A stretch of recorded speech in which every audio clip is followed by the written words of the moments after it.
Hello everyone. Good morning, good afternoon, good evening. Eid Mubarak maybe if you're celebrating Eid today. This is Talha bin Hamid, Club Road Director of District 122 TC. And today I have a few tips for the incoming VPPRs. Public relation.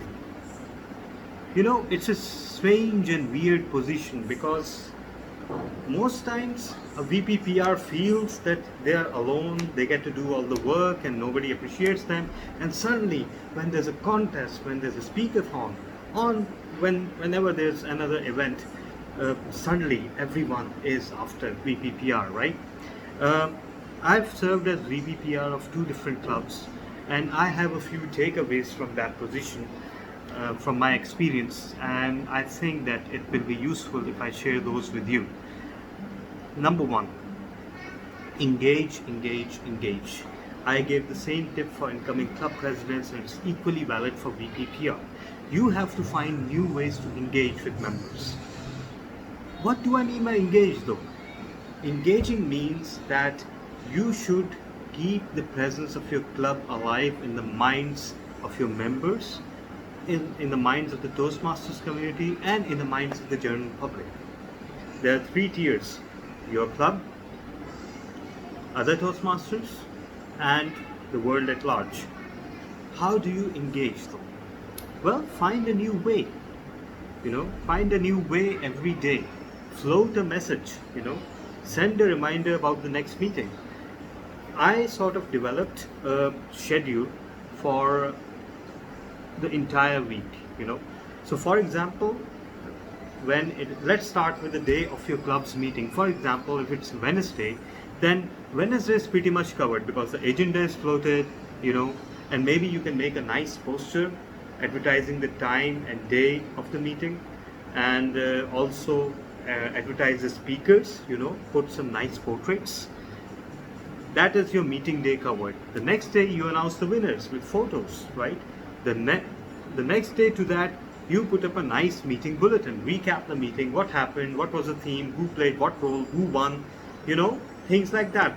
Because remember one thing, the more members are celebrated, the more attached they become to the club. And you have to celebrate them again and again for the same thing.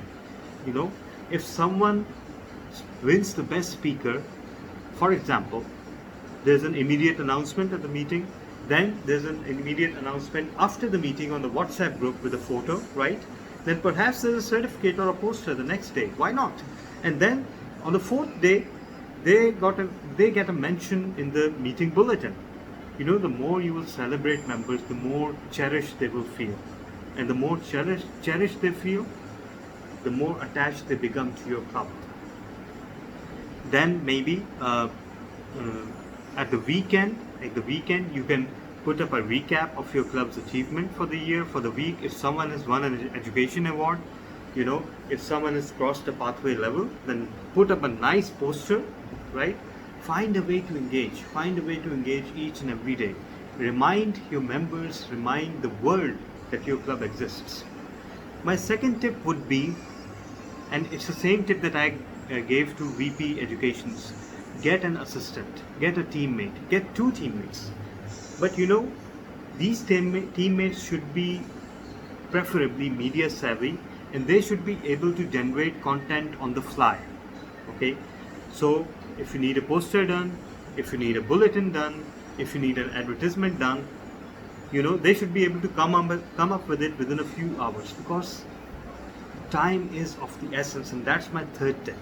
Time is of the essence. We are no longer meeting physically. Every meeting is happening within a screen, right?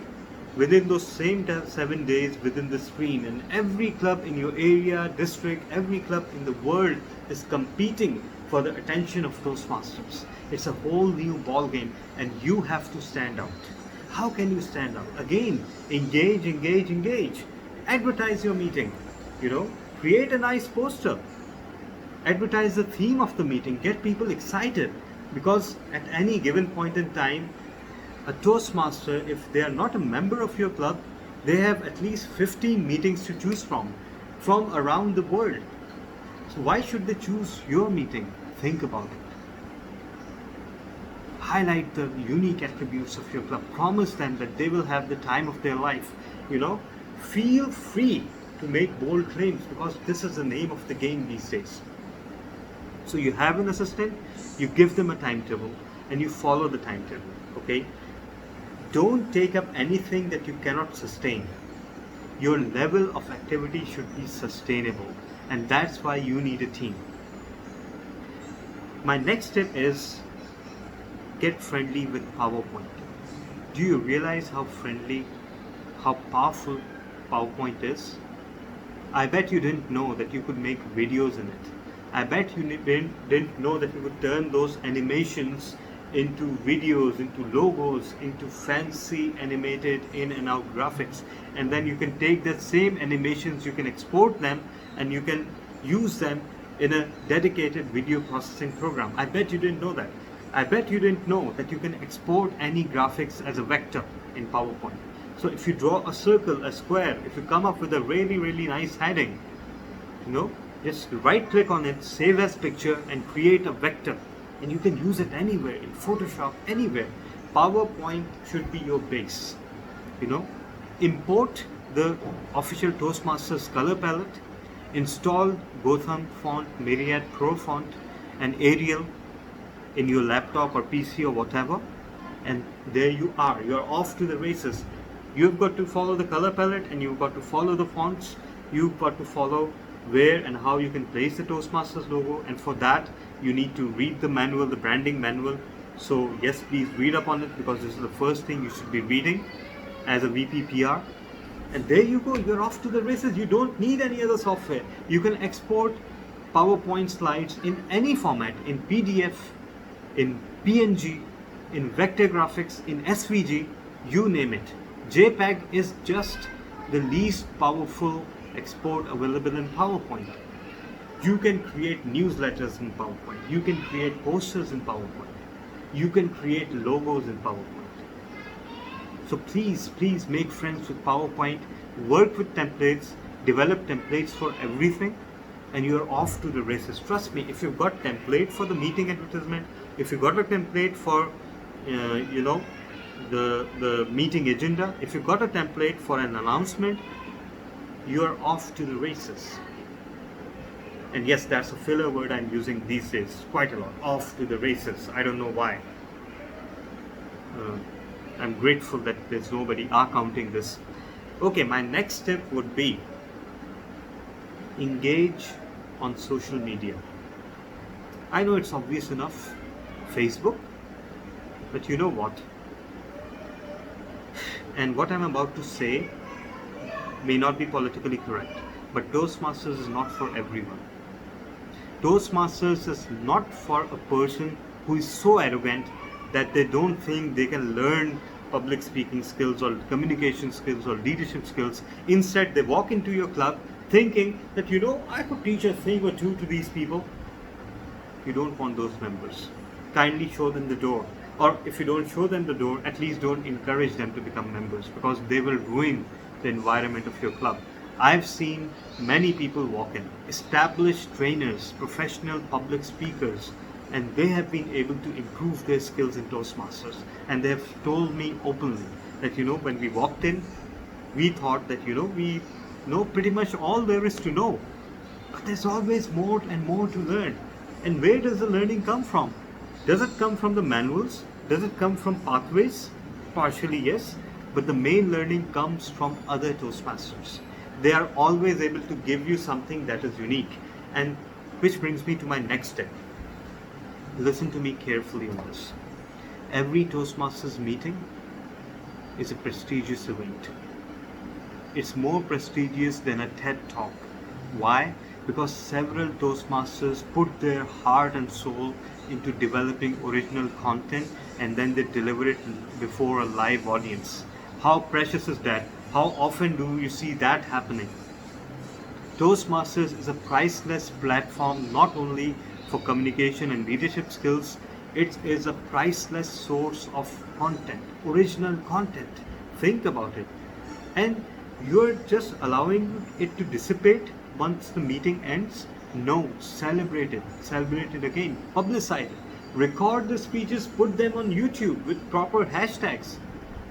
Get people interested in your content. Get people engaged in your YouTube channel. Imagine the people who are making speeches in your club. They are experts in their field. They are quoting personal experiences, and they're doing it all mostly within 5 to 7 minutes. Where else will you find that? Celebrate that aspect. Put the videos on YouTube. Also put the videos or the links on LinkedIn. Why do I say LinkedIn? Because LinkedIn is a learning platform.